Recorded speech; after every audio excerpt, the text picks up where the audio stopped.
Oh my God, कितनी गर्मी लग रही है। इस गर्मी का तो कुछ करना पड़ेगा। अभी मामू को कॉल करता हूँ। अभी मामू से कहता हूँ कि किसी ठंडी जगह पे घूमने जाते हैं। गुड आफ्टरनून मामू जी, प्लीज आ जाए ना। कितनी गर्मी है, कहीं घूमने चलते हैं। मामू के आने तक जल्दी से तैयार हो जाता हूँ। मॉम, ओह नो, पता नहीं हर दफा मामा के नजदीक तैयार होने से मुराद नहाना ही क्यों होता है। मॉम, आई थिंक इतना काफी है, हमें इससे ज्यादा नहीं नहाना चाहिए। मामू बस आते ही होंगे। मॉम प्लीज बस करें, प्लीज ना, मुझे माफ कर दे। उफ, आज से मेरी तौबा है। मैं आज के बाद कहीं जाने की जिद नहीं करूँगा। मेरी तौबा। This time shall pass too।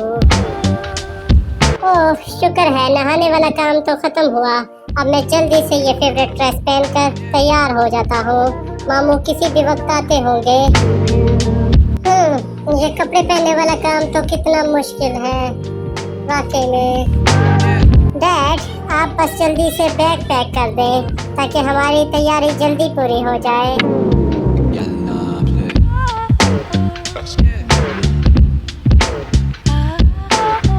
लगता है तैयारी भी ऑलमोस्ट कंप्लीट हो चुकी है।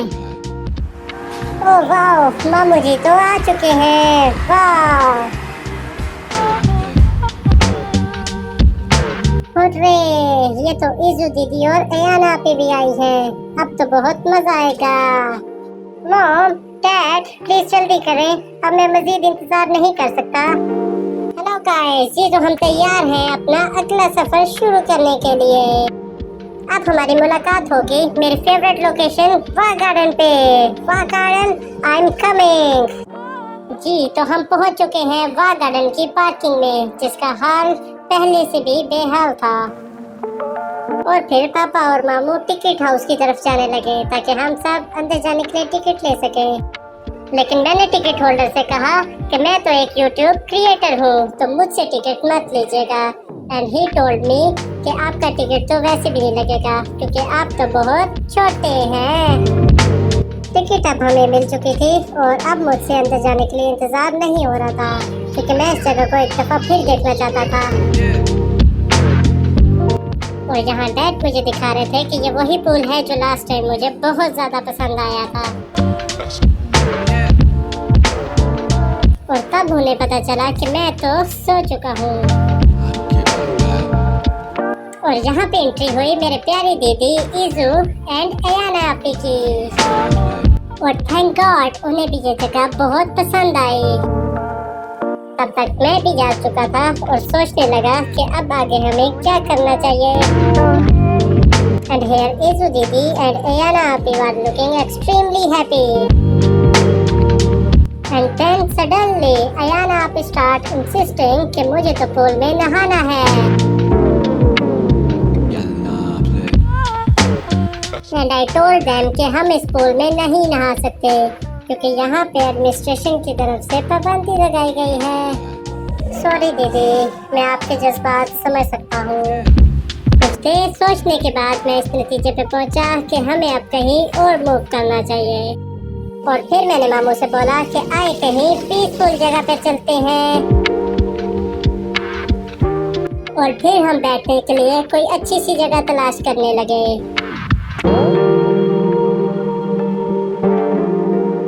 बट यहाँ पे रश देखकर हमें अंदाजा हो चुका था कि हमें इतनी जल्दी और इतनी आसानी से जगह तो नहीं मिलने वाली। फिर वहाँ हमें एक बहुत खूबसूरत पीपल का दरख्त मिला, लेकिन उसके आसपास भी जगह बैठने के लिए अवेलेबल नहीं थी। बट ये दरख्त तो एकदम मेरे दिल को भा गया है। कितना खूबसूरत है ये। और अब हम फिर से जगह ढूंढने वाले मिशन पे लग गए ताकि कहीं हमें बैठने की जगह मिल सके। बट ये महाज तो हमें पूरा होता हुआ नजर नहीं आ रहा था क्योंकि जिस जगह पे रश कम था वहाँ धूप बहुत ज्यादा थी। और फाइनली हमें एक जगह पे छांव मिल गई और हमने भागकर उस जगह पे कब्जा कर लिया। वहाँ पे भी कुछ देर की शूटिंग के बाद हम फिर एक और जगह पे जाने लगे जहाँ पे प्राइवेसी भी थी और ठंडा पानी भी।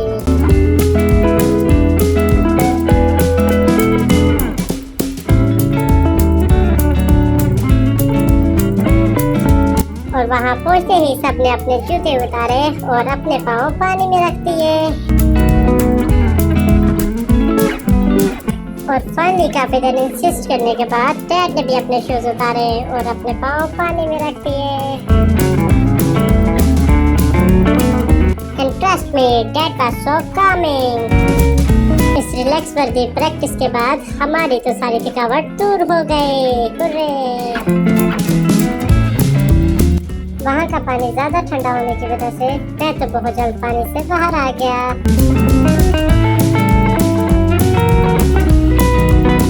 और वहाँ के खूबसूरत मनाजिर को अपनी आंखों में समेटने लगा। नेचर की खूबसूरती अपनी जगह और पेट पूजा अपनी जगह। इतना कुछ करने के बाद मुझे तो बहुत जल्द भूख लग जाती है।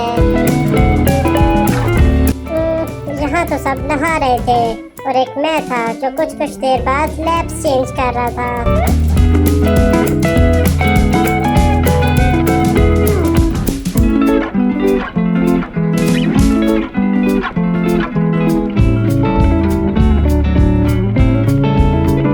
और यहाँ पे इज़ुती भी नहा के थक चुकी हैं और हमारे साथ बैठी हैं। और यहाँ एयाना भी अभी तक पानी में एंजॉय कर रही हैं।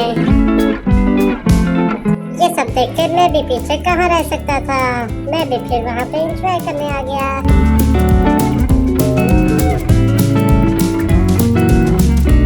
That was absolutely a memorable day for me.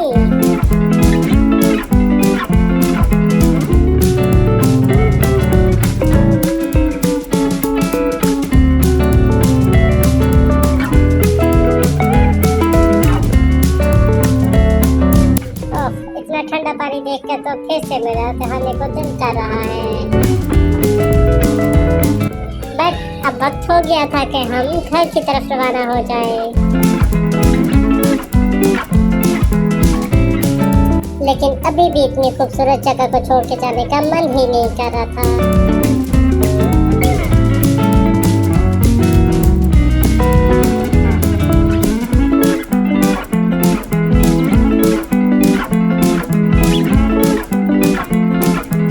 और यही हाल इज़ी दीदी और एयाना आपी का भी था। वो भी इतनी जल्दी घर जाना नहीं चाहते थे।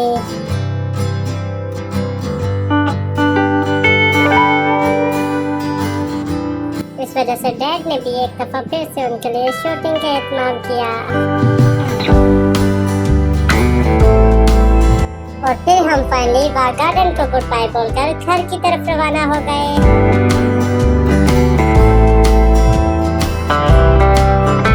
और एयाना दीदी इसी वजह से बहुत उदास लग रही थी।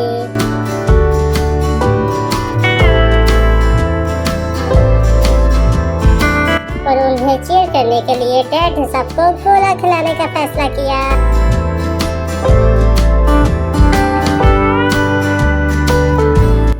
गोले वाले अंकल की स्पीड और मेहनत की वजह से बहुत जल्द ही हमारे गोले तैयार हो गए। ओह, पर ये क्या, अभी तो असली काम बाकी था।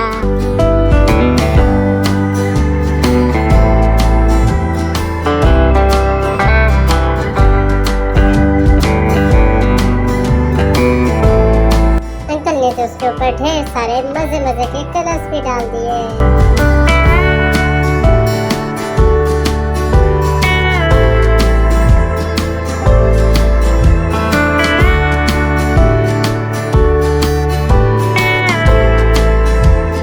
और फाइनली अब हमारा ऑर्डर लेके जाने के लिए बिल्कुल तैयार था।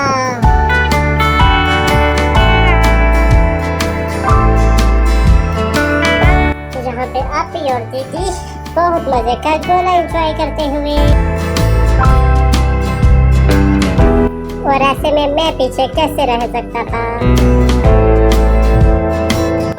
मुझे भी ये गोला टेस्ट करना है। बट मामा ने मुझसे ये दूर हटा लिया और फिर मैंने अपना वही रोने वाला तरीका अप्लाई किया और वो फाइनली कामयाब हो गया। वाह मजे का है। बट यहाँ वापसी पे एक ट्विस्ट हो गया। मामू की बाइक निकालने में पता चला कि मामू की बाइक तो पंचर हो चुकी है। तो बहुत मुश्किल से हमें वहाँ एक पंचर वाली शॉप मिल गई और इस सब के बाद फाइनली हम घर की तरफ रवाना हो गए। तो गाइस कैसा लगा आपको आज का व्लॉग, लास्ट में बताइएगा मुझे कमेंट सेक्शन में।